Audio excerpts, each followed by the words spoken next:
Welcome to my dark side. সূচনা পর্ব। সারিকা হোসাইন। নগ্ন পিঠে ধবধবে সাদা বিছানায় উপুর হয়ে গভীর ঘুমে আচ্ছন্ন হয়ে আছে শহরের নামকরা শিল্পপতি মির্জা সাদাফ শাহিরের একমাত্র পুত্র আবয়াজ শাহির যুবরাজ। তার সমস্ত পিঠ জুড়ে অঙ্কিত রয়েছে বিশালাকা এক ঈগলের হিংস্র কালারফুল ট্যাটু। সাথে গলা পেঁচিয়ে রাখা বিভৎস এক ড্রাগন স্নেকের ভয়ানক কালো ট্যাটু। দেখে মনে হচ্ছে ঈগলটি সাপটিকে শিকারের জন্য হা করে আছে। উন্মুক্ত লোমহীন ফর্সা পিঠটি কাটাকাটি আর নীলচে জখমের দাগে বিভৎস রূপ ধারণ করেছে। দৃশ্যমান কাটা দাগগুলো কোনোটা পুরনো, আবার কোনোটা দগদগে, আবার কোনোটার ব্যান্ডেজ থেকে চুইয়ে চুইয়ে রক্ত গড়িয়ে গায়ের সাথে শুকিয়ে দাগ হয়ে আছে। জিম করা পেটানো শরীরে দাগগুলো খুবই বেমানান ঠেকেছে। যুবরাজের জন্ম বাংলাদেশে হলেও শৈশব কৈশোর দুইই কেটেছে বিদেশের মাটিতে। সাদাফ শাহিরের স্ত্রী নবনীতা গত হয়েছেন যুবরাজের বয়স যখন মাত্র 5-এর ঘরে। তখন মাতৃহীন যুবরাজকে লালন পালন করতে বেশ হিমশিম খেতে হয় সাদাফ শাহিরকে। এত অল্প বয়সে মা হারিয়ে ছেলেটি সারাক্ষণ মা মা করে কাঁদতে থাকত। কাঁদতে কাঁদতে যখন দুর্বল হয়ে যেত তখন ঘরের এক কোণে মেঝেতে শুয়ে ঘুমিয়ে পড়ত। বাসার হেল্পিং হ্যান্ড কোনোভাবেই ছোট যুবরাজকে হ্যান্ডেল করতে পারত না। একদিকে ভালোবাসার স্ত্রী বিয়োগ, অন্যদিকে ছেলের অসহায় কান্নাকাটি। চোখের সামনে ছেলের এমন করুণ অবস্থা দেখে নিরুপায় হয়ে হুহু করে চোখের জল ফেলতেন সাদাফ শাহির। ব্যবসায় নাকি নিজের ছেলে, কোনটা রেখে কোনটা সামলাবেন দিশাই যেন খুঁজে পাচ্ছিলেন না সাদাফ শাহির। শেষমেশ উপায় না পেয়ে লস অ্যাঞ্জেলসে বসবাসরত নিজের ছোট বোন সামিনার কাছে রেখে মানুষ করেছেন একমাত্র ছেলেকে। এদিকে সামিনা ছিলেন নিঃসন্তান। প্রভাব প্রতিপত্তি সব কিছু থাকলেও একটা সন্তানের অভাবে আল্লাহর দরবারে প্রতিনিয়ত জায়নামাজে মাথা ঠুকে কাঁদতেন সামিনা। কিন্তু বিধাতা মুখ তুলে সামিনাকে দেখেনি। সাদাফ শাহির যখন সামিনাকে নবনীতার মৃত্যুর খবর জানিয়ে যুবরাজের অসহায় করুণ অবস্থা জানালেন, ঠিক তখনই সামিনা এক বাক্যে রাজপুত্রের মতো দেখতে ভাইপোকে বুকে টেনে নিয়েছিলেন। কোনো প্রকার কষ্ট পৌঁছাতে না দিয়ে নিজের সবটুকু ঢেলে মাতৃ ভালোবাসায় বড় করেছেন যুবরাজকে। এই 28 বছর বয়সে যুবরাজ কখনো খুঁজতে আসেনি কে তার আসল মা আর কে তার ফুপি। সামিনার স্বামী আদনান শাহিল বছর 10 আগে গাড়ি অ্যাক্সিডেন্টে মর্মান্তিকভাবে মৃত্যুবরণ করেন। আদনান শাহিল ছিলেন অত্যন্ত ভালো মনের মানুষ। অকাল স্বামী বিয়োগে সামিনা খুবই ভেঙে পড়েন। স্বামীহীন বিদেশ বাড়ি সামিনার কাছে প্রতি মুহূর্তে নরকের যন্ত্রণাদায়ক কুঠুরি মনে হতো। তাই তিনি যুবরাজকে নিউ ইয়র্কে পাঠিয়ে দিয়ে দেশে ফিরে আসেন তার ভাইয়ের কাছে। সাদাফ শাহির আর সামিনা দুই ভাই বোন মিলে এখন একই বাড়িতেই থাকেন। সাদাফ শাহির কখনো চাননি মায়ের আদরের অভাবে তার ছেলে বকে যাক। তিনি সবসময় চেয়ে এসেছেন ছেলে সৎ, পরোপকারী, ভালো চরিত্রের অধিকারী হবে। কিন্তু ধীরে ধীরে তার মনে হচ্ছে বেলা শেষে তিনি হেরে গিয়েছেন। নবনীতাকে দেয়া কথা তিনি বোধ হয় রাখতে পারেননি। নিজ কক্ষে বিছানার উপর এলোমেলো হয়ে বেঘরে ঘুমাচ্ছে যুবরাজ। বিশাল বড় কক্ষ জুড়ে পিনপতন নীরবতা বিরাজমান। কক্ষটির একটা সাইড কিছু ইনডোর প্লান্ট আর ক্যাকটাস দিয়ে সজ্জিত। আসবাবপত্র বলতে একটা কিং সাইজ বেড, একটা বেড সাইড টেবিল, একটি ড্রেসিং টেবিল আর একটা ওয়ার্ড্রোব। ঘরের আরেকটা কোণে একটা ঝুড়িতে hockey stick, bat, cricket stump আর কিছু লাঠি সোঁঠা দিয়ে ঠাসানো। বিশালাকা জানালার ভারী পর্দাগুলো এমন ভাবে টানা হয়েছে যাতে কোনো প্রকার ফাঁক ফোকর গলিয়ে সামান্যতম আলো ঘরের ভেতর প্রবেশ করতে না পারে। বাগান বাড়ির মতো দেখতে বৃহদাকার অট্টালিকাটি শহরের এমন জায়গায় গড়েছেন সাদাফ শাহির যেখানে যানবাহনের শব্দ তো দূরে থাক, মানুষের কোলাহল পর্যন্ত পৌঁছায় না। যার কারণে কক্ষে আলো না থাকলে রাত কি দিন কিছুই অনুমান করা যায় না। বেড সাইড টেবিলের উপর থাকা মোবাইল নামক যন্ত্রটি হঠাৎই সকল নীরবতা বিলীন করে ভো ভো শব্দ তুলে কাঁপতে থাকল। অসময়ে নিজের ঘুমের ব্যাঘাত ঘটায় চোখ মুখ কুঁচকে দুই পাশ থেকে দুটো বালিশ নিয়ে কানে আর মাথায় চেপে ধরল যুবরাজ। কিন্তু অনুভূতিহীন যন্ত্রটি কি এত কিছু বুঝে? শব্দ থেমে যেতেই যুবরাজ ফিচেল হেসে আবার ঘুমের রাজ্যে পাড়ি জমাতে চাইল। কিন্তু ফোনটি দ্বিতীয় দফায় আবার শব্দ তুলে কেঁপে উঠল। ঘুমের রেশ কেটে মুহূর্তেই যুবরাজের শিরা উপশিরায় তেজের দমক বয়ে গেল। অসময়ে যেই ব্যক্তি ফোন করেছে তার উপর খুন চেপে গেল। কোমর পর্যন্ত জড়ানো কাঁথাটিকে সজোরে লাথি মেরে ফ্লোরে ফেলে দিয়ে রক্ত বর্ণ চক্ষু নিয়ে উঠে বসল। ততক্ষণে আবারও ফোনের লাইন কেটে গিয়েছে। মুখে বিশ্রী গালাগাল উচ্চারণ করে চোখ কচলাতে কচলাতে ফোন হাতে নিয়ে আননোন নম্বর দেখে মেজাজের পারদ আরও 2 ধাপ চটে গেল। নম্বরটি কার এটা জানার জন্য মাথায় নিয়ন্ত্রণহীন রাগ কিলবিল করে উঠল। বাজ পাখির ন্যায় তীক্ষ্ণ দৃষ্টি প্রয়োগ করে নম্বরটি দেখে কিছুক্ষণ গভীরভাবে চিন্তা করতে লাগল। পরিচিত কারো নম্বর মনে হল না। রাগে হিতাহিত জ্ঞান হারিয়ে নম্বরটি ডায়াল করতেই ওপাশ থেকে সুমধুর কণ্ঠে উত্তর এলো, আপনার ডায়ালকৃত নম্বরটি এই মুহূর্তে বন্ধ আছে। যুবরাজ লাইন কেটে দিয়ে মেঝের দিকে কিছুক্ষণ দৃষ্টি দিয়ে নীরবে বসে রইল। রাগে তার পাগল হয়ে যেতে ইচ্ছে করছে। সারা রাত তার 1 মিনিটের জন্যও ঘুম হয়নি। ভোর রাত্রের দিকে কেবলই চোখটা একটু লেগে এসেছে। এখন সকাল 6টা বাজতে আরো 2 মিনিট বাকি। এই মুহূর্তে কার এত বড় দুঃসাহস জাগলো এই যুবরাজের ঘুমের ব্যাঘাত ঘটানোর? যুবরাজ যতক্ষণ না তার কলিজা খুবলে বের করে আনতে পারবে ততক্ষণ সে কিছুতেই শান্তি নিদ্রায় যেতে পারবে না। মেঝে থেকে তীক্ষ্ণ দৃষ্টি তুলে ফোনের উপর নিবন্ধ করল। কন্ট্যাক্ট লিস্ট থেকে নিজের পার্সোনাল হ্যাকার রাফ রেদওয়ানের নম্বর ডায়াল করে কানে তুলল। প্রথমবারের রিং রাফ তুলল না। এতে যুবরাজের রাগ আকাশচুম্বী হল। মুখে অদ্ভুত এক গালি উচ্চারণ করে দ্বিতীয়বার কল লাগাল। লাইন কেটে যাবে এরকম শেষ মুহূর্তে রাফ কিছুটা বিরক্ত হয়ে ফোন রিসিভ করতেই গমগমে ভরাট কণ্ঠে যুবরাজ বলে উঠল, একটা নম্বর দিচ্ছি এক্ষুনি, এর ছবি সহ সকল ইনফরমেশন চাই। রাফ ঘুম জড়ানো কণ্ঠে বলে উঠল, ঘুমুচ্ছি ব্রো, ঘুম থেকে উঠে দেই, চোখ খুলতে অনেক কষ্ট হচ্ছে। যুবরাজ হুঙ্কার ছেড়ে বলে উঠল, তোর চোখ খুলতে কষ্ট হচ্ছে আর আমার ঘুমুতে কষ্ট হচ্ছে, এখন বল কোনটা আগে, তোর চোখ খোলা নাকি আমার চোখ বন্ধ করা? ঘটনা বেগতিক বুঝতে পারল রাফ। ধরফড় করে ঘুম ফেলে নিজের ল্যাপটপ টেনে বাবু হয়ে বিছানায় বসল। হাই তুলতে তুলতে ল্যাপটপ অন করে কাজ করতে করতে রাফ বলে উঠল, নম্বর দে আর আমাকে 5 মিনিটস টাইম দে। যুবরাজ খট করে লাইন কেটে দিয়ে রাফের নম্বরে SMS পাঠিয়ে উত্তরের অপেক্ষায় বিছানায় চিত হয়ে শুয়ে মাথার পেছনে 2 হাত রেখে পায়ের উপর পা তুলে সমানে নাচাতে লাগলো আর ভাবতে লাগলো, যে আমার ঘুমের ব্যাঘাত ঘটিয়েছে এই 7 সকালে তার শাস্তি কিভাবে দেব আমি? কুপিয়ে পিস পিস করে লবণ ভরে নাকি 1 মাস বিভিন্ন টর্চারের উপর রেখে তাকে না ঘুমুতে দিয়ে? যুবরাজের চিন্তায় ভাটা পড়ল মেসেজের টং শব্দে। ধূর্ত শিয়াল যেভাবে শিকার আক্রমণ করে ঠিক সেইভাবে ছো মেরে নিজের ফোন হাতে তুলে লক ছাড়িয়ে রাফের মেসেজ ওপেন করল যুবরাজ। মুহূর্তের ব্যবধানে রাগের পারদ জিরো হয়ে গেল। চোখের ঘুম কোথায় গিয়ে পালালো তার হদিসই পাওয়া গেল না। টনটনে মাথা ব্যথাটা নিমিষেই গায়েব হয়ে শরীর মন দুটোই প্রশান্তিতে ভরে গেল। বার দুয়েক ফাঁকা ঢুক গিলে শুষ্ক গলাটা ভেজানোর চেষ্টা করল যুবরাজ। কিন্তু গলাটা ভেজার পরিবর্তে চৈত্র মাসের খরায় ফেটে যাওয়া চৌচির ভূমির ন্যায় দ্বিগুণ শুষ্ক হয়ে উঠল। মুহূর্তেই পুরো শরীর মন অস্থির হয়ে উঠল যুবরাজের। হাতের ফোন বিছানায় ফেলে দ্রুত জানালার পর্দা সরিয়ে রুম আলোকিত করে দিল যুবরাজ। তবুও তার অস্থিরতা কোনোভাবেই কমছে না। এসির পাওয়ার 19। সাধারণত এই টেম্পারেচারে শীত অনুভূত হবার কথা, কিন্তু যুবরাজের সমস্ত শরীর ঘামে ভিজে জপজপে অবস্থা। নিজের অস্থিরতা কমাতে দ্রুত বেলকনির দরজা খুলে দৌড়ে বৃহতাকার খোলা বেকনিতে এসে দাঁড়াল যুবরাজ।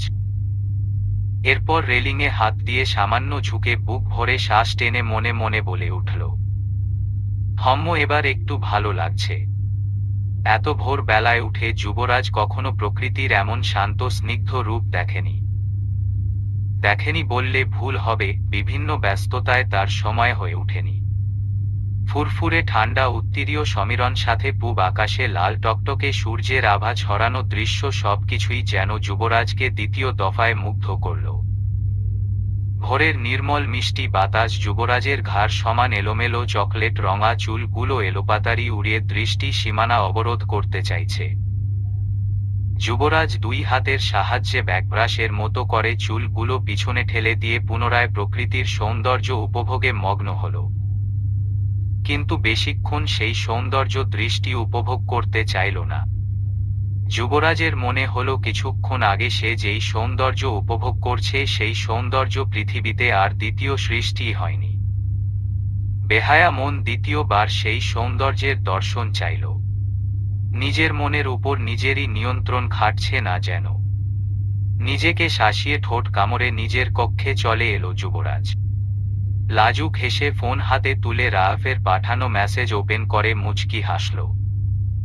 ফোনের স্ক্রিনে কিছুক্ষণ মুগ্ধ দৃষ্টিতে তাকিয়ে ধীর কণ্ঠে বলে উঠল, যুবরাজ সব সময় দুটো জিনিসের লোভ এড়িয়ে গিয়েছে। এক হচ্ছে টাকা, দ্বিতীয় হচ্ছে নারী। টাকা আর নারী দুটোই এই মির্জা আবয়াজ শাহীর যুবরাজকে ধরা দিয়েছে স্বেচ্ছায়। যুবরাজ সেই সুযোগের সদ্ব্যবহার করে কখনো এই দুটো জিনিস হাসিল করেনি। কিন্তু তোমাকে যে কোনো মূল্যে এই যুবরাজ হাসিল করবে। নিজে থেকে ধরা দিয়ে বড় বিপদে পড়ে গেলে সুইট হার্ট। এবার সামলাও আমাকে। কি ব্যাপার রাজ্য? তোমাকে যেই নম্বরটা দিয়েছিলাম সেটার সম্পর্কে খোঁজ নিয়ে অফিসে ডাটা সাবমিট করনি কেন? সোয়াট টিম কমান্ডারের ভারিক্কি আওয়াজে থতমত খেল রেহনুমা রাবাব রাজ্য। নিজেকে স্বাভাবিক রেখে কম্পিউটারে কিছু সার্চ করতে করতে অফিসারের উদ্দেশ্যে ভারী কণ্ঠে বলে উঠল, সারা রাত চেষ্টা করার পর ভোর রাত্রের দিকে আমি তার ফোন খোলা পেয়েছি স্যার। দুইবার কল করেও কোন রেসপন্স পাওয়া যায়নি। এদিকে আমার মোবাইলের ব্যাটারি ডেড হয়ে যাওয়ায় আপনাকেও কোনো ইনফরমেশন দিতে পারিনি। কিন্তু আমি অফিসে এসে ডেটা চেক করে দেখেছি আপনি যেই নম্বর আমাকে দিয়েছেন তাতে একটা ডিজিট ভুল ছিল। আমি সারা রাত রং নম্বরের পিছনে ঘুরেছি স্যার। জুনিয়র অফিসারের মুখের এমন কড়া কণ্ঠ ঠিক হজম হল না কমান্ডার বেনজির আশফির। নিজেকে বিজ্ঞ জাহির করতে নিজের ড্রয়ার থেকে ক্রিমিনাল লিস্ট বের করে নিজের সেন্ড করা নম্বর আর কাঙ্ক্ষিত ব্যক্তির নম্বর কাটায় কাটায় মিলিয়ে নিলেন। নিজের ভুল চোখে পড়তেই ক্রিমিনাল পেপার ড্রয়ারে পুরে গলা খাকরি দিয়ে বলে উঠলেন, নম্বরে যে ডিজিট ভুল আছে এটা তোমার তখনই বলা উচিত ছিল যখন তোমাকে নম্বর সেন্ড করেছি। ক্রিমিনাল লিস্ট না দেখে কিভাবে জানবো স্যার যে নম্বর ভুল আছে? অবাক হয়ে জানতে চাইল রাজ্য। মেয়েটির অত্যাধিক সাহস দেখে চোখ মুখ কুঁচকে গজ গজ করতে করতে কম্পিউটারের সামনে বসে পড়লেন বেনজির আশফি। যেই কমান্ডার এর ভয়ে সোয়াটের পুরো টিম মাথা ঝুঁকিয়ে থাকে সেখানে এই মেয়ে চোখে চোখ রেখে জবাব দিচ্ছে। এই অফিসারকে একটা উচিত শিক্ষা দেব আজকে। মনে মনে সিদ্ধান্ত নিলেন কমান্ডার বেনজির। যেই ভাবনা সেই কাজ।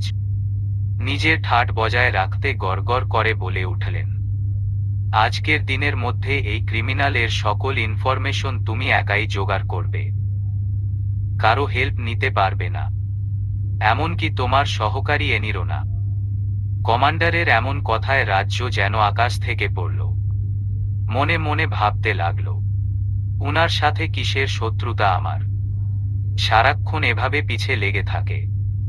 সুযোগ পেলে ঠিক একদিন বেটা তোর ঘাড় মোটকে দেব দেখিস। কি হলো বসে বসে কি ভাবছ? এখনো যাচ্ছ না কেন? কমান্ডারের উঁচু ধমকে নড়েচড়ে উঠল রাজ্য। মুখে স্মিত হাসি ঝুলিয়ে বোকার মতো হে হে করে হেসে বলে উঠল, যাচ্ছি স্যার যাচ্ছি। বলতে বলতে নিজের কম্পিউটার অফ করে প্রয়োজনীয় ওয়েপন নিয়ে অফিসের বাইরে বেরিয়ে এলো রাজ্য। পার্কিং লটে এসে বাইক স্টার্ট দেবার আগেই পেছনে থেকে ডেকে উঠল এনি।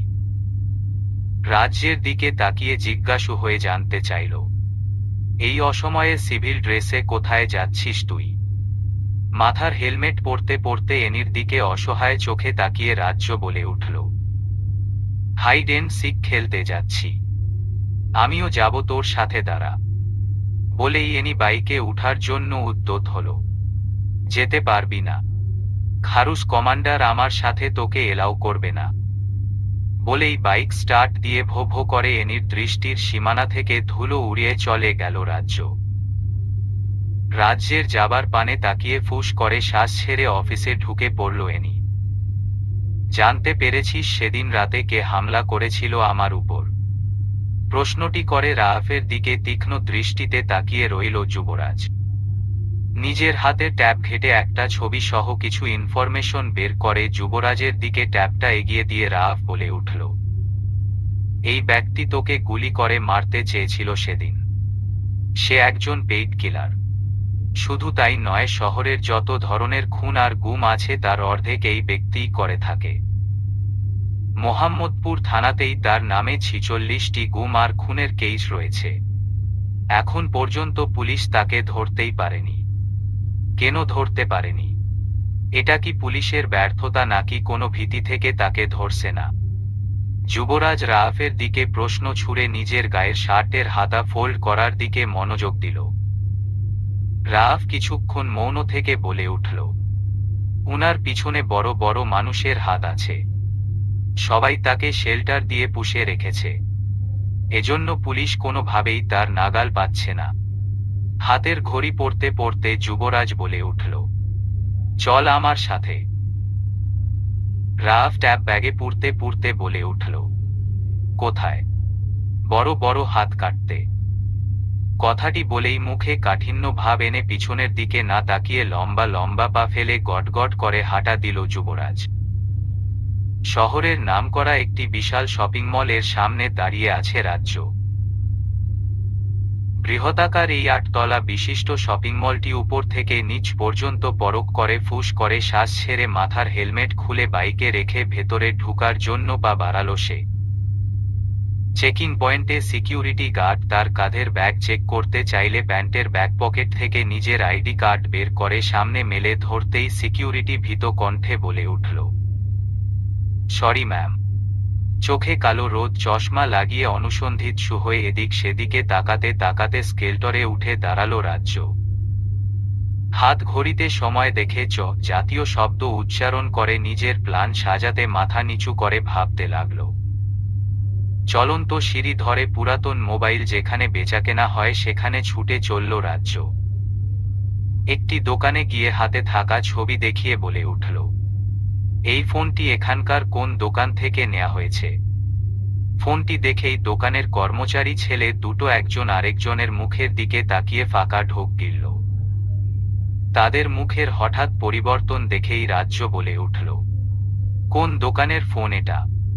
ভীত ছেলে দুটো আঙুলের ইশারায় পাশের দোকান নির্দেশ করতেই রাজ্য আর বাক্য খরচ না করে সেই দোকানটিতে গিয়ে বলে উঠল, কে কিনেছে এই ফোনটি? দোকানে মাঝবয়সী পাঞ্জাবি টুপি পরিহিত এক লোক রাজ্যের হাতের ছবি দিকে তাকিয়ে কঠিন বিরক্তি নিয়ে বলে উঠল, এই ফোন আমার দোকানের না। আর বেশি ক্যাচাল না কইরা ভালয় ভালয় কাইটা পড়েন।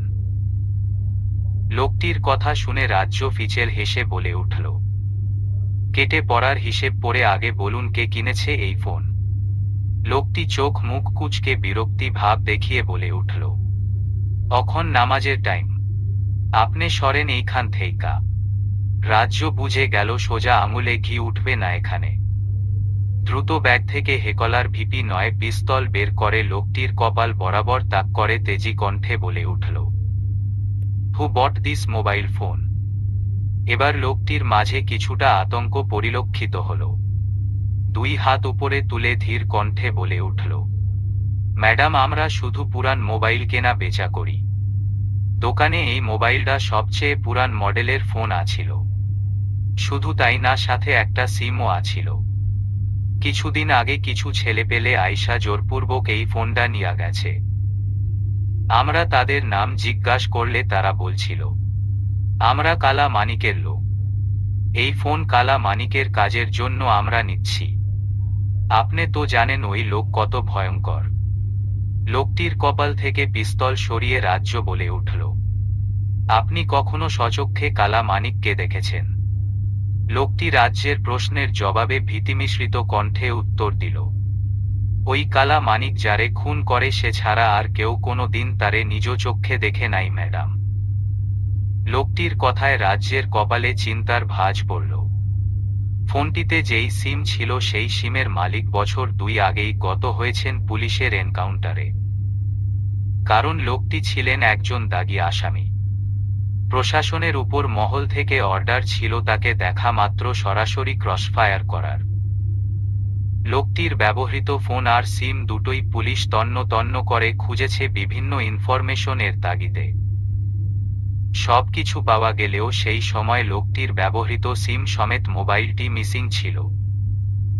এতদিন পরে এই কালা মানিক কিভাবে বেছে বেছে এই ফোনটি খুঁজে বের করল? কি রহস্য এখানে? লোকটির সাথে কালা মানিকের কোনো যোগসূত্র নেই তো? সারা রাতের নির্ঘুম আর ডিউটির প্রেসারে মাথা টনটন করে উঠল রাজ্যের। কোনোমতে মাথা চেপে ধরে সেই দোকান থেকে প্রস্থান নিয়ে পায়ে চলা সিঁড়ির দিকে এগিয়ে গেল। এই মুহূর্তে তার রুফটপে উঠা অত্যন্ত জরুরি। গোয়েন্দা ইনফরমেশন মোতাবেক শপিং মল এর অপোজিট সাইডে যেই 9 তলা বিশিষ্ট লাক্সারি হোটেলটি রয়েছে তার 8 তলায় দক্ষিণ পাশের যে কোনো একটি রুমে কালা মানিক রয়েছে। পুলিশ যতটুকু অনুসন্ধান করেছে সেই মোতাবেক নাম কালা মানিক হলেও লোকটি ধবধবে ফর্সা, শক্তপোক্ত গোফওয়ালা মাঝবয়সী একজন ব্যক্তি। রাজ্য মাথা নিচু করে হাঁটতে হাঁটতে হঠাৎই কিছুর সাথে ধাক্কা খেয়ে চোখ মেলে উপরে তাকায়।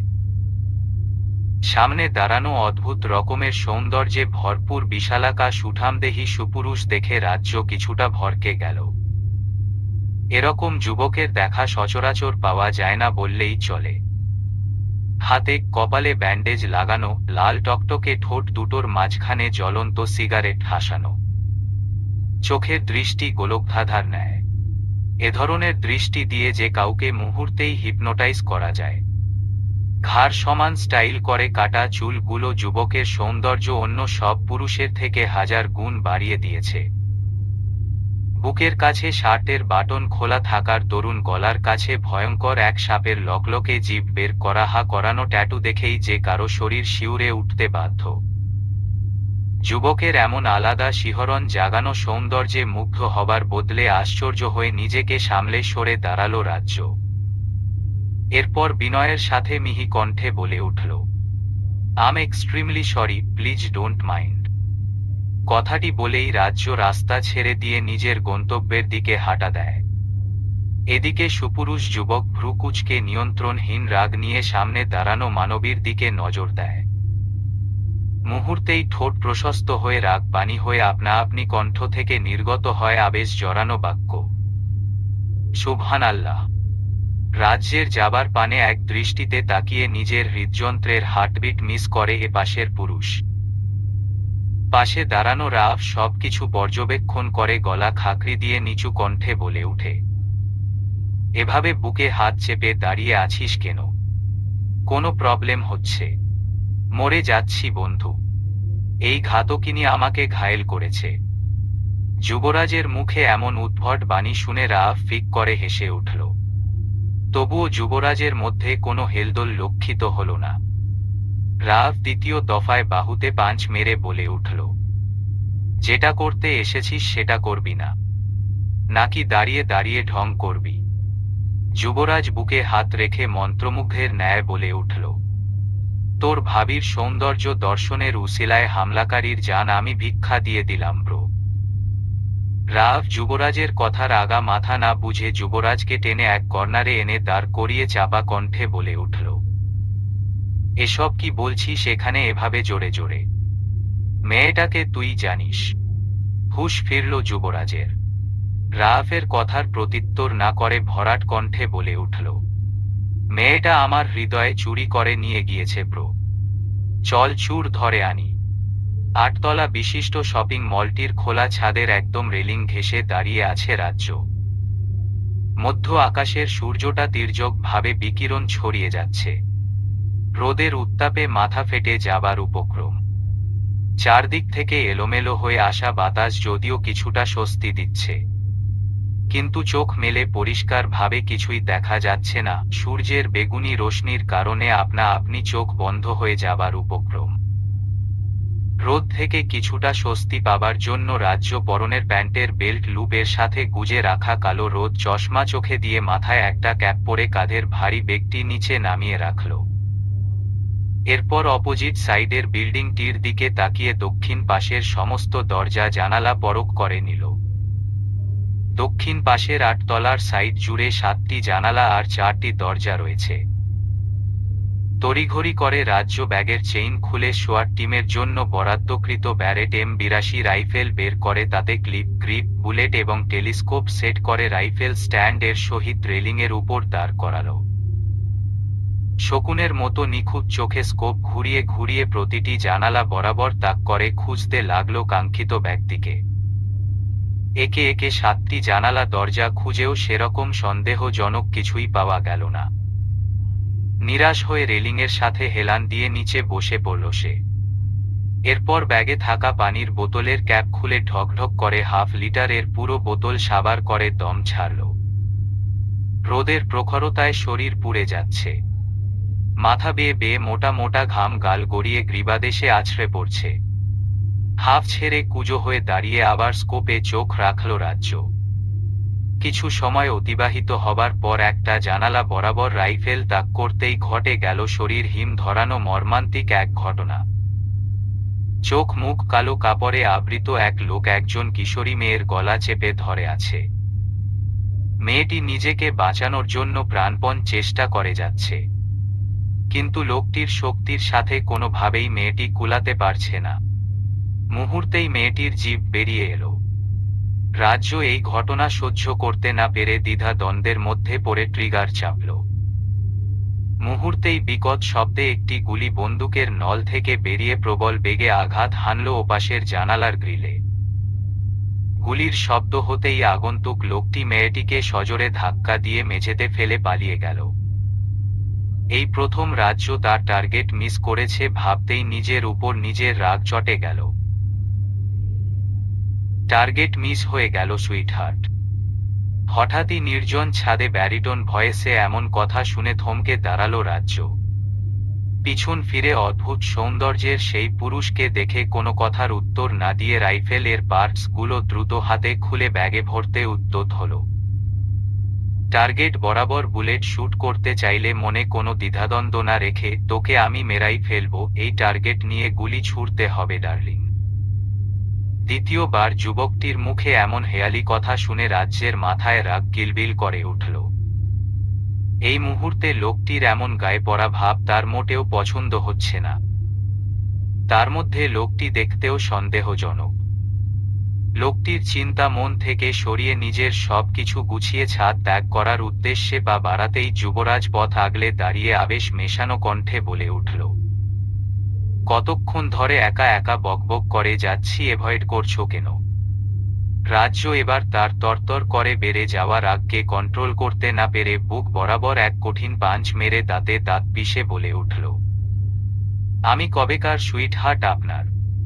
কঠিন সিচুয়েশনে বকবক করে মাথা খারাপ করে দিচ্ছেন। খুশির মাত্রা এতই সজোরে ছিল যে অন্য কেউ হলে পিছন দিকে 2 হাত জায়গা সরে যেত, কিন্তু যুবরাজ ঠায় সেই জায়গাতেই শক্ত অবস্থানে মুখে হাসি ঝুলিয়ে দাঁড়িয়ে রইল। কোনো প্রকার ব্যথাও যেন সে অনুভব করেনি। তাকে দেখে এমনটাই মনে হলো রাজ্যের। এই মুহূর্তে এই সাংঘাতিক ছেলেটিকে নিয়ে তার ভাববার মোটেও সময় নেই। হাত ঘড়িতে সময় দেখে কানে থাকা ব্লুটুথ ডিভাইস ক্লিক করে ওপাশের ব্যক্তির উদ্দেশ্যে তেজি কণ্ঠে বলে উঠল, please cover that hotel, the criminal is trying to escape. কথাগুলো বলেই যুবরাজের চোখে চোখ রেখে কঠিন কণ্ঠে বলে উঠল, মুভ। যুবরাজ মুচকি হেসে গভীর দৃষ্টিতে এমন ভাবে রাজ্যের দিকে তাকিয়ে রয়েছে যেন পৃথিবীর কোনো বিষয়েই তার খেয়াল নেই। রাজ্য যুবরাজের এমন বেহুদা অবস্থা দেখে নিজেই পাশ কাটিয়ে চলে যেতে যেতে বলে উঠল, শেইমলেস! মেয়েটি তোকে নির্লজ্জ খেতাবে ভূষিত করে চলে গিয়েছে। হুঁশে আয় ডুড! হঠাৎই রাআফের কণ্ঠে হুঁশ ফিরল যুবরাজের। রাজ্যের ঘুষি মারার স্থানে হাত বুলিয়ে ফিচেল হেসে যুবরাজ বলে উঠল, বউ তো দেখছি আমার থেকে আরো 2 ধাপ উপরে। I like it. মেয়ে কিন্তু পুলিশের স্পেশাল ফোর্স ভস্ম করে দেবে তোকে। কথাটি বলেই রেলিং ধরে নিচের রাস্তার দিকে অনুসন্ধানের নজরে তাকালো রাআফ। আমি ভস্ম হতে চাই, সাবলীল স্বীকারোক্তি যুবরাজের। রাআফ তার প্রখর দৃষ্টি যুবরাজের দিকে নিবন্ধ করে বলে উঠল, নিজের সর্বনাশ তাহলে ডেকে আনতে চাইছিস? যুবরাজ কিছুক্ষণ মৌন থেকে ফুস করে শ্বাস ছেড়ে গমগমে কণ্ঠে বলে উঠল, মানুষের সর্বনাশ করে বেড়ালে নিজের সর্বনাশও একদিন হবে, এটাই ন্যাচারাল। এত নিখুঁত হিসেব কষে কি জীবন চলবে?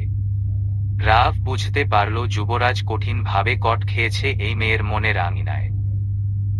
এই পথ থেকে সরে আসতে হলে যে কোনো একজনকে জীবনের দায় মেনে নিতে হবে। কারণ যেই জিনিস যুবরাজের মনে ধরেছে সে সেটা আদায় করেই ছাড়বে। আর জেনে শুনে একজন ক্রিমিনালকে কোনো মেয়েই সাদরে গ্রহণ করবে না। রাআফের ভাবনার ভাটা পড়ল যুবরাজের ভরাট কণ্ঠে। চল আমার সুইটিকে হেল্প করি, বলেই কিটকিটিয়ে হেসে উঠল যুবরাজ। রাআফ অবাক হয়ে জানতে চাইল কিভাবে? সুইটি যাকে খুঁজছে সে আমার শিকার। একজন আদর্শ স্বামীর কর্তব্য কি জানিস? বউয়ের কাজ সহজ করে দেয়া। আই উইল কিল হিম। কথাগুলো বলেই হো হো শব্দে হেসে উঠল যুবরাজ। যুবরাজের ভয়ানক সেই হাসি শো শো শব্দে বয়ে চলা বাতাসে বাড়ি খেয়ে ভয়ঙ্কর এক আলোড়ন সৃষ্টি করল পুরো ছাদ জুড়ে। যুবরাজের এই হাসির মানে রাআফ জানে। নিজের কাঁধের ব্যাগ থেকে ট্যাব বের করে অনেকগুলো ছবির ভেতর থেকে একটি ছবি বের করে তার উপর লাল রঙের ক্রস সাইন আঁকল এবং মনে মনে বলে উঠল, আজকে তুই শেষ বাস্টার্ড। অন্ধকার কক্ষে ইজি চেয়ারে চোখ বুজে শুয়ে শুয়ে বিভিন্ন ভাবনা ভেবে চলেছেন সাদাফ শাহির। নবনীতার বড় বড় মায়াবী চোখের পাপড়ি ঝাপটানোর মুহূর্ত তাকে আজও রোমন্থিত করে। মৃত্যুর পূর্ব মুহূর্তে নবনীতা সাদাফ শাহিরের হাত ধরে বহু কষ্টে ভেঙে ভেঙে বলেছিলেন, আমার ছেলে যেন কারো ক্ষতি করতে না পারে। ও যেন মানুষের মতো মানুষ হয়। কথা দাও তুমি আমার ছেলেকে যোগ্য মানুষ হিসেবে গড়ে তুলবে। যুবরাজ যেন মায়ের অভাবে আর 5টা ছেলে মেয়ের মতো নষ্ট না হয়। নবনীতার মৃত্যু পূর্ব ছেলের ভবিষ্যৎ নিয়ে চিন্তিত সেই করুণ আকুতি আজও সাদাফ শাহিরের কানে বাজে। তিনি দুঃস্বপ্নেও ভাবেননি তার ছেলে একজন খুনি হবে। ছেলেকে সঠিকভাবে মানুষ করতে না পারার ব্যর্থতা শান্তি নিদ্রা যাপন পর্যন্ত করতে দেয় না সাদাফ শাহিরকে। ভাইয়া ঘুমাচ্ছ? সামিনার মৃদু কণ্ঠের প্রশ্নে চোখ মেলে তাকালেন সাদাফ শাহির। চেয়ারে হেলান দিয়ে রাখা মাথা তুলে হাঁটুতে ভর দিয়ে ধীরে ধীরে উঠে দাঁড়ালেন। এরপর বোনের দিকে করুণ দৃষ্টি পেতে প্রশ্ন বাণ ছুড়ে বলে উঠলেন, আমার ছেলে মানুষের জীবন কেড়ে নেয় এটা তুই কবে থেকে জানতিস? বড় ভাইয়ের মুখে এমন প্রশ্ন শুনে ভয় কেঁপে উঠেন সামিনা। যেই সত্য এতগুলো দিন তিনি চেপে এসেছেন সেটা তার ভাই কিভাবে উন্মোচন করলেন? বিশালাকা হোটেলটির চারপাশ পুলিশ আর পুলিশের স্পেশাল ফোর্স সোয়াটের দখলে। সোয়াট হচ্ছে পুলিশের এমন একটি সংস্থা যারা সমস্ত কঠিন সিচুয়েশন দক্ষ হাতে হ্যান্ডেল করার জন্য উচ্চ প্রশিক্ষণ প্রাপ্ত হন। সোয়াটের সদস্যরা সব সময় ভারী অস্ত্র বহন করেন এবং এমন সব ক্রিমিনাল তারা অ্যারেস্ট করতে সক্ষম হন যারা সাধারণ পুলিশের ধরা ছোঁয়ার বাইরে। গোয়েন্দাগিরি থেকে শুরু করে ক্রিমিনাল কিলিং সমস্তটাই দক্ষ হাতে সামলান সোয়াটের সদস্য। রাজ্য এনি সহ তাদের 10 জনের একটি টিম কেউ লিফট ধরে কেউ সিঁড়ি বেয়ে 8 তলার উদ্দেশ্যে দৌড়ে চলেছে। হোটেলে অবস্থানরত কাউকেই নিচে নামতে দেয়া হয়নি। এমনকি প্রত্যেকের রুমে চলেছে কঠিন সার্চিং মিশন। 8 তলার নির্দিষ্ট রুমে এসে একটি মেয়েকে অচেতন অবস্থায় ফ্লোরে পড়ে থাকতে দেখে এনি দৌড়ে মেয়েটির কাছে চলে যায়। রিভলভার হাতে সকলেই সজাগ দৃষ্টিতে চারপাশে চোখ বুলিয়ে সন্দেহজনক কিছুই খুঁজে পেল না। মেয়েটির পালস চেক করে শক্ত কণ্ঠে সহযোগীদের উদ্দেশ্যে এনি বলে উঠল, ভিকটিমের পালস রেট খুব কম, ইমার্জেন্সি হসপিটাল শিফট করার ব্যবস্থা করুন প্লিজ। পুলিশের 4 জন সহকারী মেয়েটিকে ধরে লিফটে করে দ্রুত পাশেই অবস্থানরত হসপিটালে নিয়ে চলে গেল। রাজ্য চারপাশে চোখ বুলিয়ে জানালার সাথে লেগে থাকা ভোঁতা বুলেট টেনে বের করে হাতে নিয়ে চারপাশে আরেকবার চোখ বুলালো। পুরো রুম চকচকে ক্লিন, কোথাও কোনো কিছু এলোমেলো অবস্থায় নেই। রাজ্য ভেবেই পাচ্ছে না এই অল্প বয়সী মেয়েটা এখানে কি করছে, আর তাকে কেউ খুনি বা করতে চাইবে কেন। টানা 2 ঘন্টার তল্লাশি চালিয়েও কিছুই পাওয়া গেল না হোটেলটিতে। আর রিসিপশনিস্টের কাছ থেকে জানা যায় মেয়েটির নাম রুহিতা চৌধুরী। সে নিজেই এই হোটেলটি 2 দিনের জন্য বুক করেছে। মেয়েটির কন্ট্যাক্ট নম্বর ছাড়া আর কোনো ইনফরমেশন তাদের কাছে নেই। রাজ্য রিসিপশনিস্টের কাছ থেকে নম্বরটি নিয়ে তার টিম মেম্বার নিয়ে চলে গেল হসপিটালের উদ্দেশ্যে। রাজ্যকে এনি আশ্চর্যের সুরে প্রশ্ন করল, তোর অবাক লাগছে না এইটুকু একটা মেয়ে এত দামি একটি হোটেলে 2 রাতের জন্য রুম বুক করেছে? অবাক তো লাগছেই। এখন সব প্রশ্নের উত্তর এই মেয়েটিই দিতে পারবে। সে কেন এই রুম বুক করেছে, আর এই অজ্ঞাত লোকটিই বা কে? আর কি জন্য তাকে মারতে চাইছে? তার আগে মেয়েটির পরিবারের সাথে দেখা করা প্রয়োজন। চলছে শ্রাবণ মাস, যখন তখন আকাশ কালো মেঘে তলিয়ে ঝুপঝুপিয়ে নেমে আসছে শ্রাবণের ধারা। আজকের আকাশটা গত কয়েক দিনের তুলনায় অত্যাধিক কালো। দিনের আলোতেও মনে হচ্ছে যেন ঘুটঘুটে কাল সন্ধ্যা ঘনিয়ে এসেছে। মাঝে মাঝে বিদ্যুৎ চমকানোর আলোয় কিছুটা ঝলমলে হলেও সবকিছু কেমন যেন ভুতুড়ে ঠেকেছে। এরকম বৈরী আবহাওয়ায় একটি নির্জন অন্ধকার কক্ষে একের পর এক মদের বোতল খালি করে চলেছে অজ্ঞাত এক লোক। লোকটির ঢকঢক করে বোতল সাবার করা দেখে মনে হচ্ছে সে বহুদিনের তৃষ্ণার্ত। দুনিয়াবি কোনো বিষয়েই যেন তার কোনো খেয়াল নেই। মদ পান করাই যেন তার এই মুহূর্তে মুখ্য উদ্দেশ্য হয়ে দাঁড়িয়েছে। মদের নেশায় যখন সে চুর হয়ে আছে, তখন সন্ধ্যা গড়িয়ে রাতের আগমন হচ্ছে। এমন সময় পুরো দুনিয়া কাঁপিয়ে ঝোড়ো শব্দে মোটা মোটা বড় বড় বৃষ্টির ফোঁটা প্রবল বেগে আছড়ে পড়ল ধরণীতে। পকেটে থাকা বাটন মোবাইল ফোনটি বের করে লোকটি সময় দেখে নিল। সময় সন্ধ্যা 7:15। লোকটি ঘুম ঘুম আধ খোলা চোখে মাথা উঁচিয়ে বাইরের দিকে দৃষ্টি মেলল। গুড়গুড় শব্দে ঝরে যাওয়া ভারী বর্ষণের দিকে তাকিয়ে লোকটি অস্ফুট স্বরে বিশ্রী ভাষায় বলে উঠল, সেই একটা মাল ছিল মেয়েটি। একবার বিছানায় তুলতে পারলেই শরীর মন দুটোই জুড়িয়ে যেত। শালি কোনোভাবেই প্রস্তাবে রাজি হল না। কোনো মতে বিছানা পর্যন্ত নিয়ে ভিডিও করতে পারলেই নেহাল চৌধুরীর থেকে যখন তখন কারি কারি টাকা হাতানো যেত। শালি আমার ভালোবাসার অভিনয় ধরে ফেলে হোটেল থেকে চলে যেতে চাইল। যেই তাকে দুনিয়া থেকে সরিয়ে দিতে চাইলাম, অমনি কোন মাদার ফার্স এসে গুলি করে দিল। মুডটাই নষ্ট করে দিল। থাক। লোকটি ধীরে ধীরে কথাগুলো বলতে বলতে আবার ঘুমে তলিয়ে গেল। কতক্ষণ সে এভাবে ঘুমিয়ে রইল সে নিজেও জানে না। কিছুক্ষণ অতিবাহিত হতেই খুব কাছেই বিকট শব্দে বজ্রপাত হল।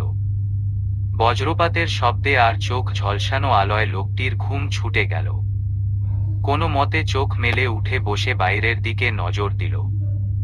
আধখোলা দরজার কাছে ছায়া মূর্তির মতো কিছু একটা দেখে লোকটি কাঠের পাতানো চৌকি থেকে ঢুলু ঢুলু শরীরে উঠে দাঁড়াল। এরপর কোমরে গুজে রাখা পিস্তল বের করে বলে উঠল, কে ওখানে? সামনে আয় শালা। দূরে দাঁড়িয়ে লুকা চুপি খেলা আমার পছন্দ না। কথাগুলো বলতে বলতে কিছুর সাথে উস্টা খেয়ে মেঝেতে এলোমেলো হয়ে লুটিয়ে পড়ল। এরপর চৌকির পা ধরে কোনো মতে উঠে দাঁড়িয়ে নেশাক্ত চোখে আবার দরজার দিকে দৃষ্টি দিল।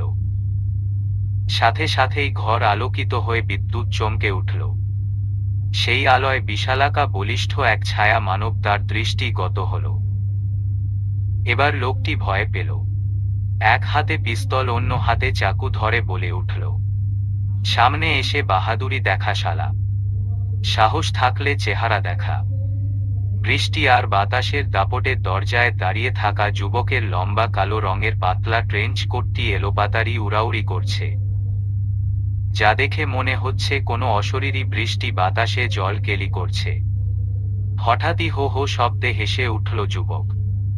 তার ভয়ঙ্কর হাসি এই ঘন বর্ষণের রাতকে আরো ভয়াবহ করে তুলল নিমিষে। মাতাল লোকটি এবার অনেকটাই ভয় পেয়ে ঘেমে উঠল। এমন মেঘলা বৃষ্টি বাদল ঠান্ডা পরিবেশে তার শরীর ঘেমে নিয়ে একাকার হয়ে গেল। লোকটি গায়ের শার্ট প্যান্টের পকেট হাতড়ে গ্যাস লাইট খোঁজার চেষ্টা করল, কিন্তু সে গ্যাস লাইটারটি কোথাও খুঁজে পেল না। দরজায় দাঁড়িয়ে থাকা যুবক পিছনে দুই হাত মুড়ে ধীরে ধীরে লোকটির সামনে এসে দাঁড়াল। এরপর গমগমে হুঙ্কার ছেড়ে বলে উঠল, আমাকে গুলি করে মারতে চেয়েছিলি কেন? লোকটি যেন এবার ধরাশায়ী হয়ে গেল, মুখের জবান হারিয়ে গেল। ভয়ে গলা শুকিয়ে কাঠ হয়ে পিপাসায় অস্থির হয়ে উঠল। যুবক যত কাছে এগোয় লোকটি ততই পিছিয়ে যায়। এরকম পিছাতে পিছাতে আধ ভাঙা কাঠের চৌকির সাথে ধাক্কা খেয়ে বিছানায় পড়ে যায়। দ্বিতীয়বার বিদ্যুৎ চমকাতেই লোকটির কাছে জম তুলল মানুষটির চেহারা পরিষ্কার হয়ে যায়। সে বিছানায় গুটি সুটি মেরে বলে উঠে, আমাকে মাফ করে দিন সাহেব, আমি ইচ্ছে করে আপনাকে খুন করতে চাইনি। আমাকে টাকা দিয়ে বলা হয়েছে আপনাকে খুন করতে। ব্যক্তিগতভাবে আপনার সাথে আমার কোনো শত্রুতা নেই যুবরাজ সাহেব। লোকটির এমন করুণ আকুতি দেখে যুবরাজ হা হা শব্দ তুলে হেসে উঠল। চারপাশের বজ্রপাতের বিকট শব্দ আর যুবরাজের এমন ভয়ঙ্কর হাসি সব মিলিয়ে দম বন্ধকর পরিস্থিতি মনে হল লোকটির কাছে। যুবরাজ বিছানার উপর পা তুলে লোকটির হাতে সজোরে পা চেপে জিজ্ঞেস করল, হোটেলে মেয়েটিকে কেন মারতে চেয়েছিলি? এইটুকুন মেয়ের সাথে তোর কিসের শত্রুতা? সব সত্যি না বললে এমন শাস্তি দিয়ে মারব কুকুর শেয়ালও আতঙ্কে তোর লাশে মুখ দিবে না। বলেই যুবরাজ হাতে থাকা চাইনিজ কুড়াল উঁচিয়ে লোকটির চোখ বরাবর কোপ উঠল। ভয় লোকটি চিৎকার করে বলে উঠল, বলছি, সব সত্যি বলছি, আমাকে এভাবে মারবেন না সাহেব। আমি সব সত্যি বলে দেব আপনাকে। তার আগে বলুন, সব খুলে বললে আমাকে যেতে দিবেন। যুবরাজ তার মাথার এলোমেলো চুলগুলো একটা ইলাস্টিকের সহিত বাঁধতে বাঁধতে বলে উঠল, তোর গল্প যদি আমার মন ছুঁয়ে যায় তাহলে পুরস্কার সমেত তোকে ছেড়ে দেব, কিন্তু যদি একটাও মিথ্যে বলেছিস তাহলে। বলেই লোকটির চুলের ঝুঁটি টেনে ধরে বলে উঠল, মগজ সহ চুল তুলে নেব। এদিকে চুলের ব্যথায় লোকটি কাতরাতে কাতরাতে বলে উঠল, কিচ্ছু লুকাবো না সাহেব, সব বলবো, মায়ের দুধের কসম।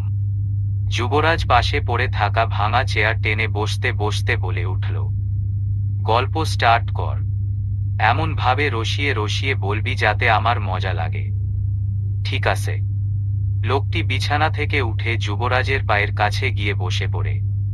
এরপর চোখ মুখের ঘাম মুছে বলতে শুরু করে, মেয়েটি অনেক বড় কোটিপতির মেয়ে। মেয়েটি তার কলেজের এক ছেলেকে পছন্দ করে, এটা আমি জেনে যাই। সেই ছেলের নাম করে আমি মেয়েটির ব্যাগে প্রতিদিন চিঠি লিখে মেয়েটিকে পটিয়েছি। ছেলেটির নাম করে ওকে আমি চিঠিতে বলেছি আমাকে পেতে হলে ওই হোটেলে 2 রাত কাটাতে হবে আমার সঙ্গে, না হলে আমি ওর সাথে রিলেশনে যাব না। মেয়েটি ছেলেটির প্রেমে এতই অন্ধ হয়ে গেছিল যে সে এই প্রস্তাবে রাজি হয়ে যায়। মেয়েটি যখন হোটেলে উঠে তখন আমি মেয়েটির সামনে যাই এবং মুখ ঢেকে রাখি।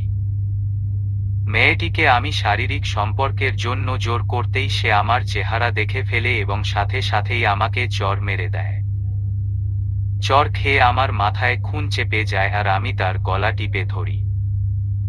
কিন্তু বিশ্বাস করুন সাহেব, রুহিতা চৌধুরীকে খুন করার আমার কোনো ইচ্ছেই ছিল না। আমি শুধু ওকে ভোগ করে ভিডিও বানাতে চেয়েছিলাম।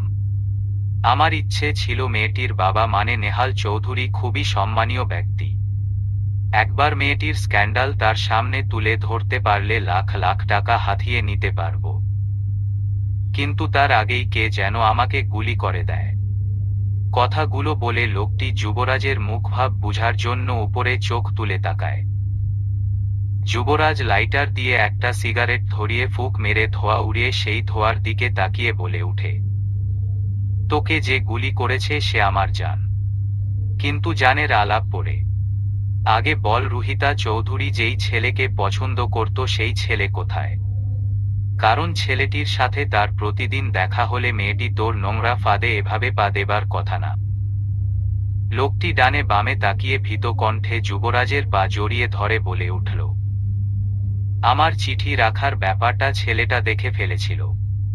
শুধু তাই নয়, আমাকে ঘুষি মেরে শাসিয়েছে শালা 2 দিনের পোলাপান। তাই চিরতরে ঘুম পাড়িয়ে ট্রেনে ফেলে দিয়েছি। এবার যুবরাজের চোয়াল শক্ত হয়ে হাত মুষ্টিবদ্ধ হয়ে এলো। দ্রুত সিগারেট ফুঁকে জ্বলন্ত ফিল্টার লোকটির ঠোঁটে চেপে ধরল। এরপর গর্জে উঠে বলে উঠল, তোর গল্প আমার পছন্দ হয়নি। তুই আমাকে খুশি করতে ব্যর্থ হয়েছিস। আর যেই ব্যক্তি যুবরাজ শাহিরকে খুশি করতে ব্যর্থ হয় সে এই পৃথিবীতে বেঁচে থাকার অধিকার হারায়। শুধু তাই নয়, তুই আমাকে অনেকভাবে অখুশি করেছিস। প্রথমত আমাকে গুলি করে মারতে চেয়েছিস, এরপর একটা নিরপরাধ ছেলেকে মেরাই ফেলেছিস, সাথে একটা মেয়েকে ব্যবহার করে টাকা কামাতে চেয়েছিস। আর সবচেয়ে অখুশি যেটা করেছিস সেটা হলো আমার জান তোকে গুলি করে ব্যর্থ হয়ে মন খারাপ করেছে। তার মন খারাপ দেখে আমার হৃদয়ে রক্তক্ষরণ হয়েছে। তুই বিশাল মাপের অপরাধী। তুই এই সুন্দর পৃথিবীতে বেঁচে থাকার অধিকার হারিয়েছিস তোতলা মামুন। তোতলা মামুন যুবরাজের পা ধরে হাউমাউ করে কেঁদে বলে উঠল, শেষবারের মতন ক্ষমা করে দিন স্যার। আমি স্বেচ্ছায় পুলিশের কাছে গিয়ে ধরা দেব। আমার সকল খারাপ কাজের দোষ স্বীকার করে আত্মসমর্পণ করব। দয়া করে আমাকে মারবেন না। আমি ভুল করেছি। আমাকে বাঁচতে দিন।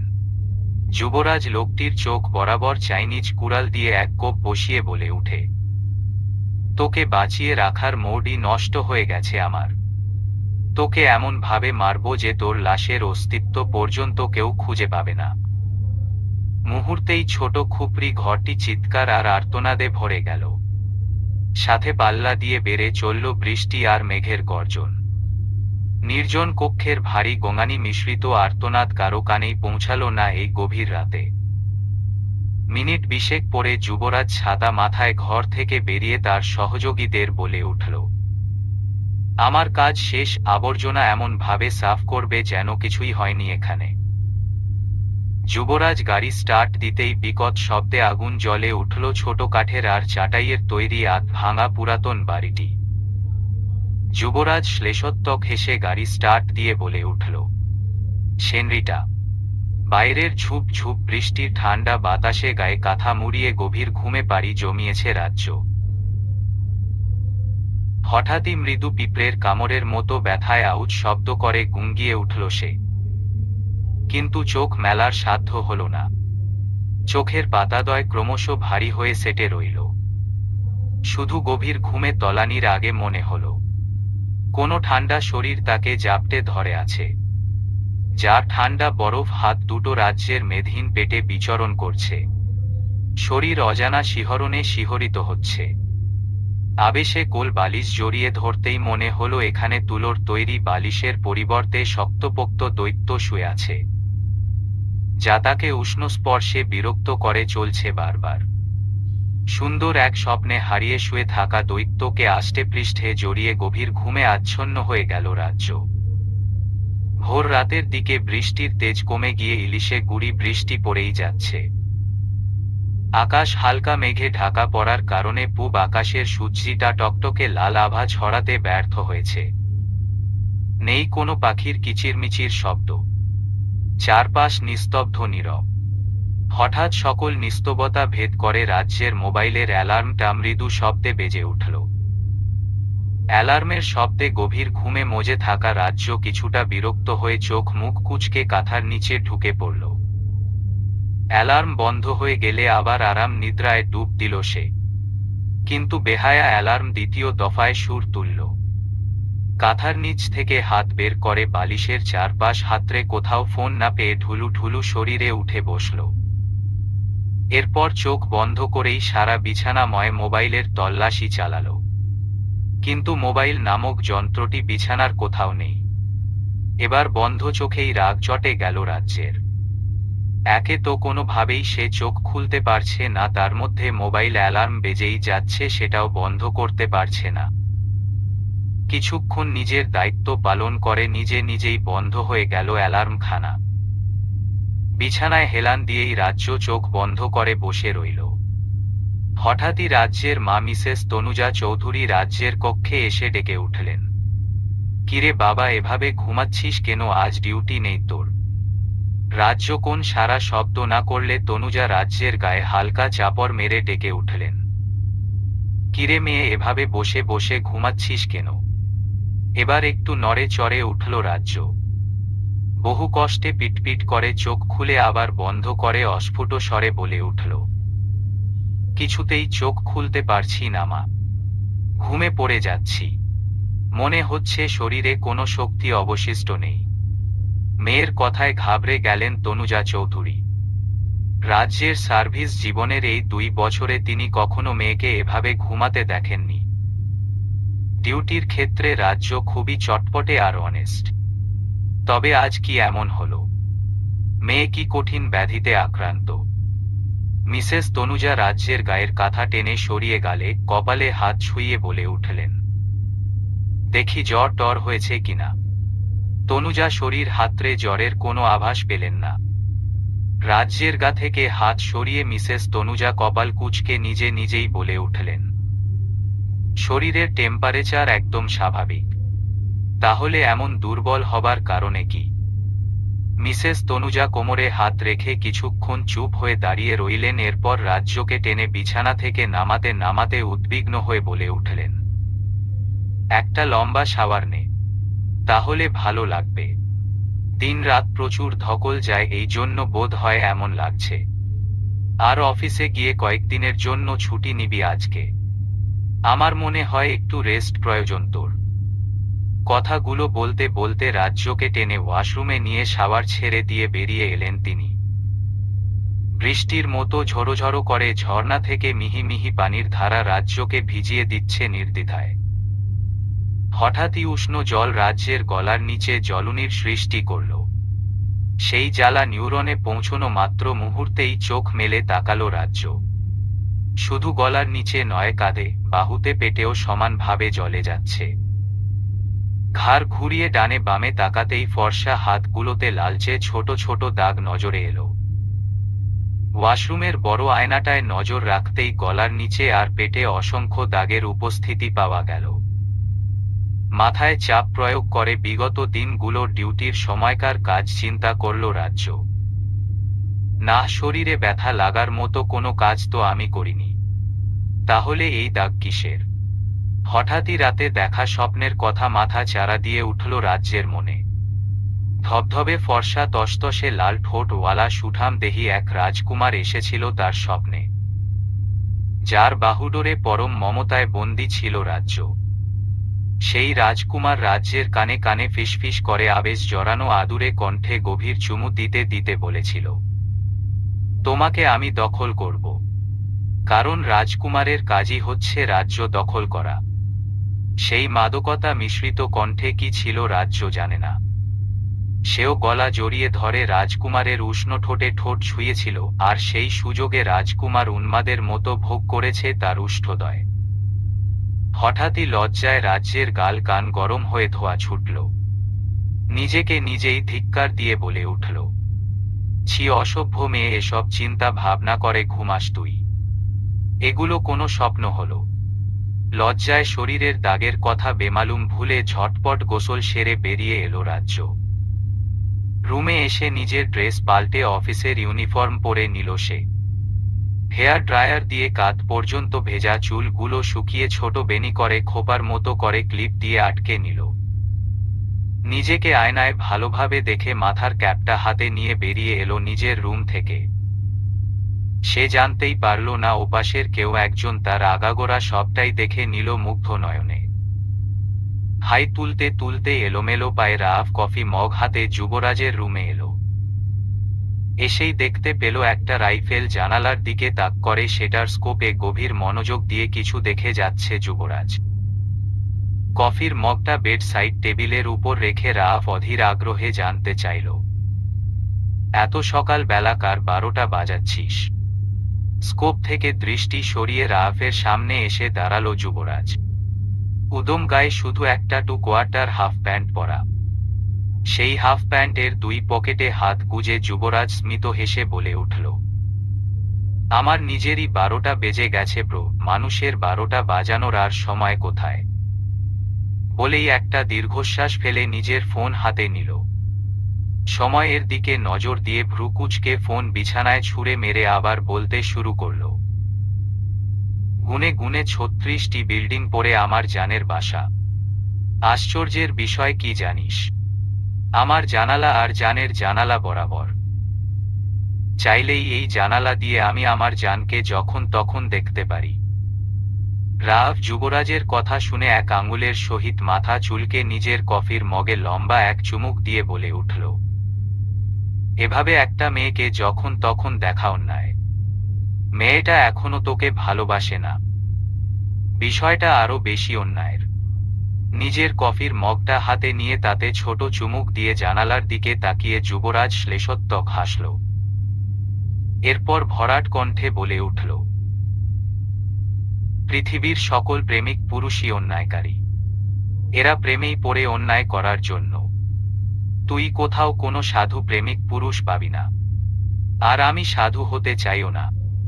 সাধুগিরি আমার ধাঁচে নেই।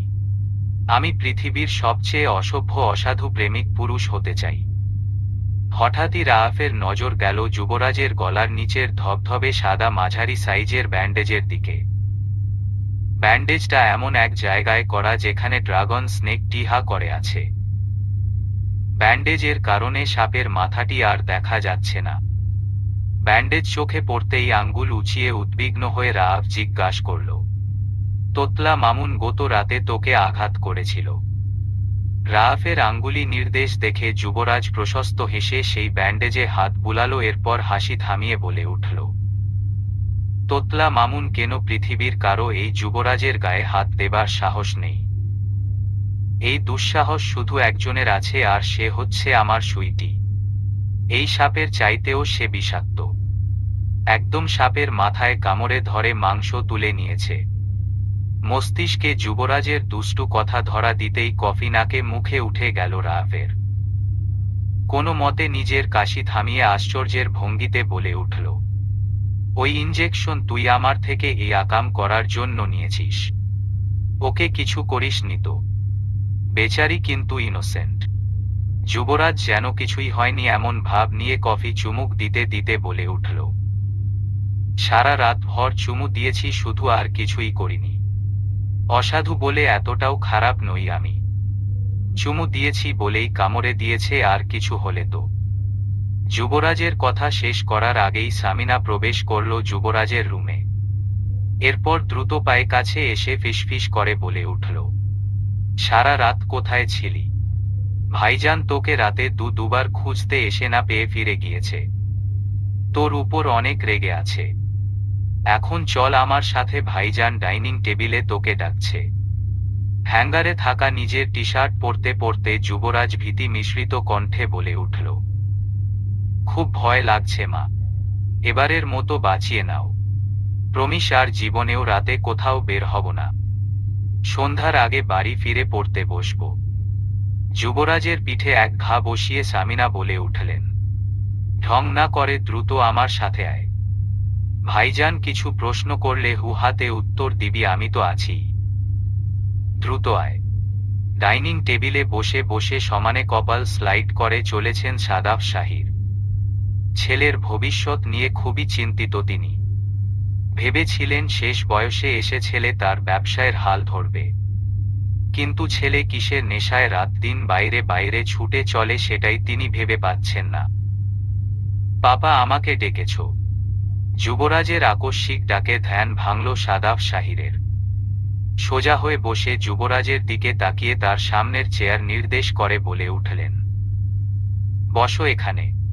যুবরাজ চেয়ার টেনে বসতে নিলেই সাদাব শাহির সামিনাকে উদ্দেশ্য করে বলে উঠলেন, তুই যা এখান থেকে, আমি যুবরাজের সাথে একান্তে একটু কথা বলতে চাই। সামিনা ভয়ে ভয়ে বলে উঠলেন, আসলে ভাইজান। সাদাব শাহির হাতের ইশারায় সামিনাকে থামিয়ে প্রস্থান করার নির্দেশ দিলেন। যুবরাজের দিকে এক পলক তাকিয়ে সামিনা গুটি গুটি পায়ে স্থান ত্যাগ করলেন। সামিনা চলে যেতেই সাদাব শাহির কঠিন কণ্ঠে যুবরাজকে বলে উঠলেন, গতকাল সারা রাত কোথায় ছিলে? পাপা, আমার কাজ ছিল। কি এমন কাজ তোমার যে রাতেও বাড়ি ফেরার সময় হয় না তোমার? পাপা, আমি তোমাকে বলতে পারবো না। আম সরি। রাগে হিতাহিত জ্ঞান হারিয়ে টেবিলে জোরে চাপড় মেরে সাদাব শাহির বলে উঠলেন, তোমার জরুরি কাজটা কি মানুষ খুন করা?